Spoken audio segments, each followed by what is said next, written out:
This week on Quakes Insider, we look back on Saturday night as the Earthquakes were looking for their first win of 2005 at Spartan Stadium as they hosted the Kansas City Wizards in a high-scoring affair.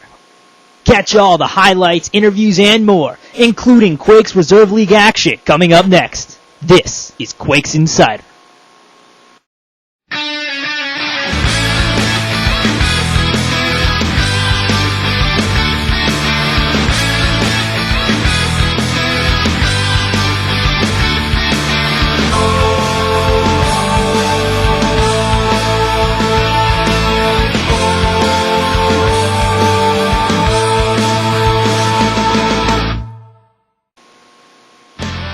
The Earthquakes returned to Spartan Stadium on April 23rd to host the Kansas City Wizards in what was their lone trip to San Jose in 2005.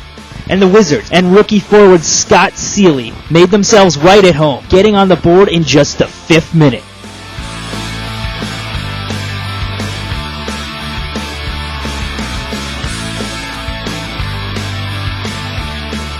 But just as they have every week in this young season, the Quakes would not go down easy. San Jose kept battling back. Craig Weibel connecting with Ronald Cerritos on the equalizer to make it 1-1.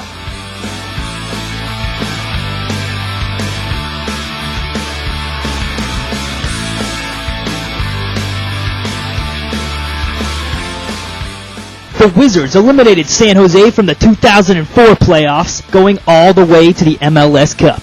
In the 34th minute on Saturday, Chris Klein showed why, giving Kansas City back the lead at 2-1.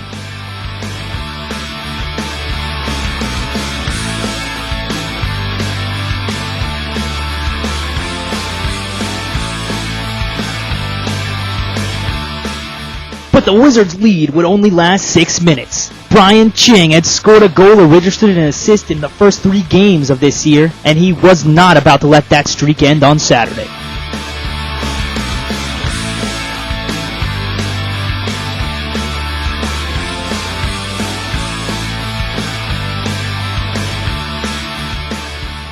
With the match tied at 2 goals apiece at halftime, the Quakes wanted to make sure that they did not tie another home game. It was Dwayne De Rosario, making his first start of 2005 in central midfield, who made sure that the Quakes would not have a tie on this night.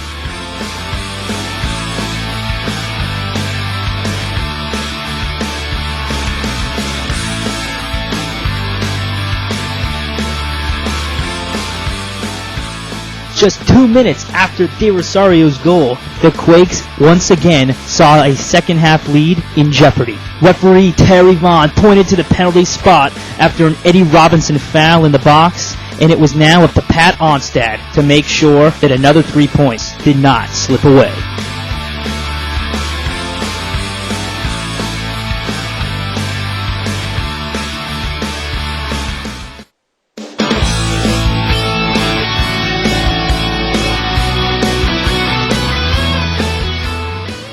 Onstad's save gave the Quakes all the confidence they would need, and the team was able to hold on until the final whistle and earn their first win of the season.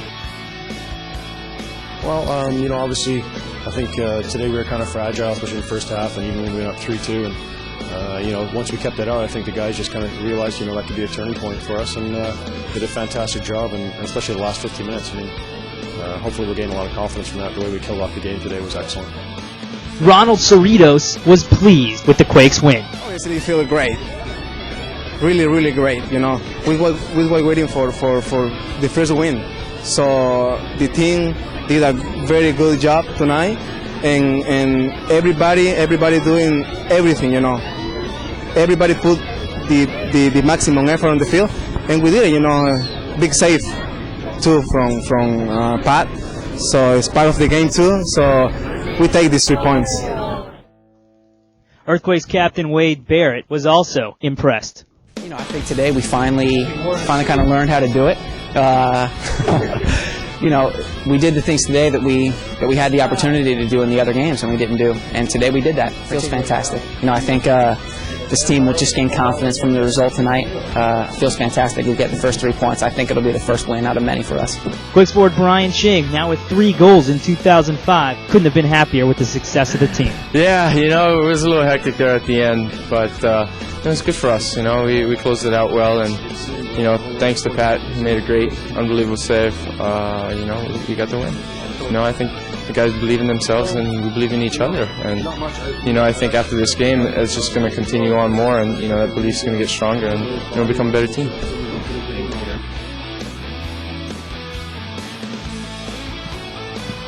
On Sunday, April 24th, after the Quakes' 3-2 win over Kansas City, the Earthquakes reserve team took to the field at Valley Christian High School in San Jose to face the Wizards reserves. After several chances and 90 minutes of action, the game ended in a 0-0 tie.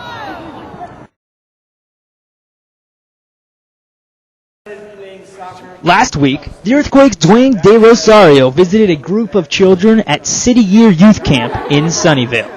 Dwayne was pleased to offer his services to the children as he tried to make a difference in the Bay Area. Actually, to be honest, the Earthquakes are our biggest supporters.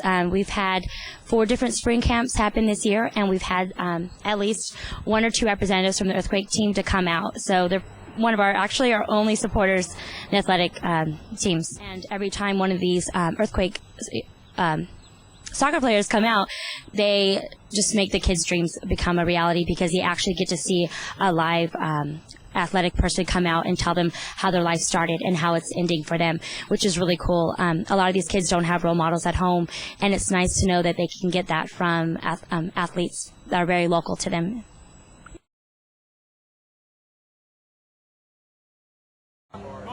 On this week's injury report, Danny Califf continues to be out as he recovers from a strained MCL. Ricardo Clark is probable with a right ankle sprain, as is defender Chris Aloisi with a right ankle sprain.